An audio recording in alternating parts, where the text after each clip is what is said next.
I remember the day that I stepped on the scale and it read 238 pounds. I truly thought the scale had been broken.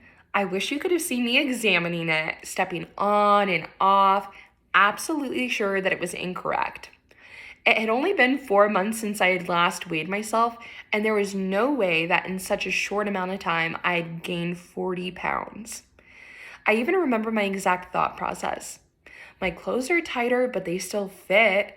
My pictures have looked slightly different, but that's just because I don't know good angles. If I had really gained that much weight, someone would have told me, right? Now, it wasn't until I was at my mother's later in the day when her scale gave me the absolute surety that I was in denial that I completely broke down. It was the truth, but it was shocking to me, and I don't think my self-esteem has ever taken a harder hit than the hit it took that day. Looking back now, however, I will forever be grateful for that absolute self-awareness that hit me that day.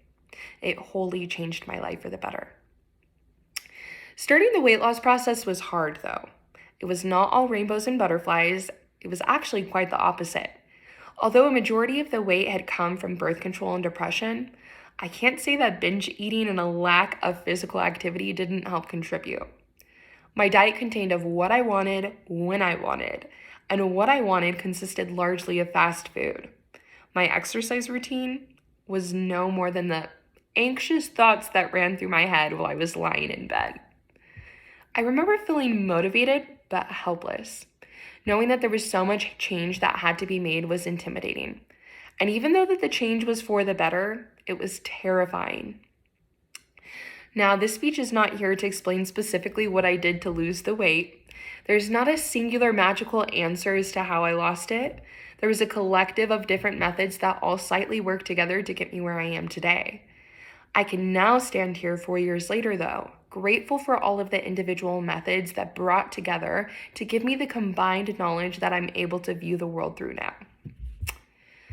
So, while I don't have the cure-all answer, I do now have knowledge that would have benefited me 4 years ago, that I did not understand at the time.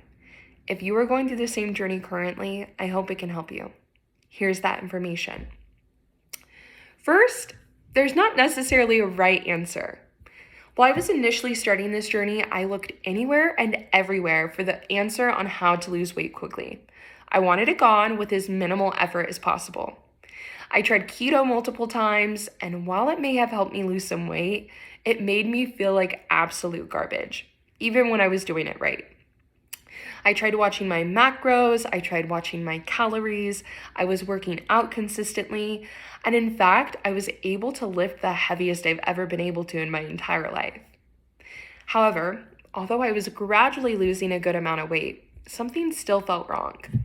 I had this sense of this doesn't feel good. The diet methods I'd been participating in contained large amounts of dairy, processed meats, artificial sweeteners, and seed oils, all of which are either proven carcinogens, endocrine disruptors, highly inflammatory foods, or destroy your gut microbiome. Well, at the time, I'd always assumed that it was the structure and consistency that I despised. I'm now able to look back with the understanding that although that may have played a part, it wasn't the only reason. While these diets may be sustainable for some people, they definitely were not for me. That was something that I had to learn through trial and error, however. But I now stand in the position of trying to use food as a method of nourishing and healing my body, rather than intaking food for the sole purpose of trying to lose weight, and it's caused the most drastic amount of weight loss out of my entire health journey. Next, you have to create a new identity. There were things at the time that I always knew to be true about myself. I'm obese, I hate working out and I do not do it, I dislike healthy food, my health is not an important concern of mine, and I always revert back to unhealthy ways, even if I'm healthy now. Although becoming healthy is a good change, it's still an adjustment, and it causes an uproot of everything you know to be true about yourself. It can feel unstable, insecure, and even phony to become a different person. I'm absolutely sure that this has contributed to the reason that my health journey took as long as it has. Although I hated my identity, it was the one consistent thing I had in my life. And I unknowingly at the time would sabotage my health for that stability. However, while recently reading the book Atomic Habits by James Clear, he had something that resonated with me so loudly I wish I could go back in time and tell myself the following. Start by changing your identity. He uses the following example. Imagine two people resisting a cigarette. When offered a smoke, the first person says, "No thanks, I'm trying to quit." It sounds like a reasonable response, but this person still believes they are a smoker that is trying to be something else. They are hoping their behavior will change while carrying around the same belief system. The second person declines by saying, "No thanks, I'm not a smoker." It's a small difference, but this statement signals a shift in identity. Smoking was a part of their former life, not their current one. They no longer identify as someone who smokes. This statement has been so critically beneficial in other parts of my life over the past few months that I can only imagine the benefit that it would have played in my life during the initial stages of my health journey. And third, life is different afterwards. Different in a bad way? Absolutely not. But different in a way that I wouldn't have imagined when starting. My daily activities at the time would consist of sleeping until noon because I was awake until 4 a.m., dragging myself to class or work upon waking up, and then coming back home as early as possible to eat fast food in bed while watching Netflix and scrolling endlessly through social media.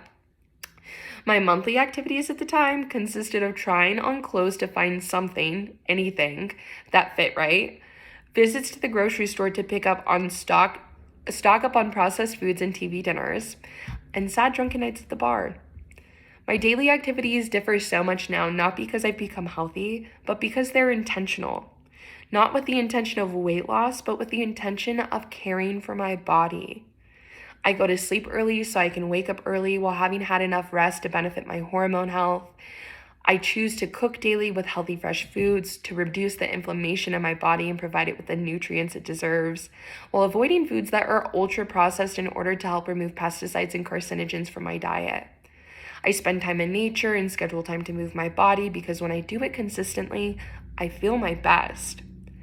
Not only do I now contribute to my physical well-being, but I make sure to contribute to my spiritual and mental health as well, as I personally believe they coincide. I now try to stay consistent with routines as well as partake in a schedule to ease mental clutter. I spend time daily in meditation as well as listen to podcasts and audiobooks, journal frequently, and attend church weekly. In retrospect, I know that my depression was a large contributing factor to my weight gain, and I now understand that my mental health is just as crucial as my physical, if not more. If you are going through this journey currently, understand that this period of your life will be titled trial and error. There's so many things that you will learn that will benefit you, as well as many things that will hinder your progress. All of these things, both good and bad, will help you. They will help you come to an understanding of what you don't want, which creates an even deeper understanding of what you do want. There's a life on the other side of this lesson that contains consistency, stability, peace, and love, and I cannot wait for you to make it there, even if it takes the next 5 years. Thanks, you guys.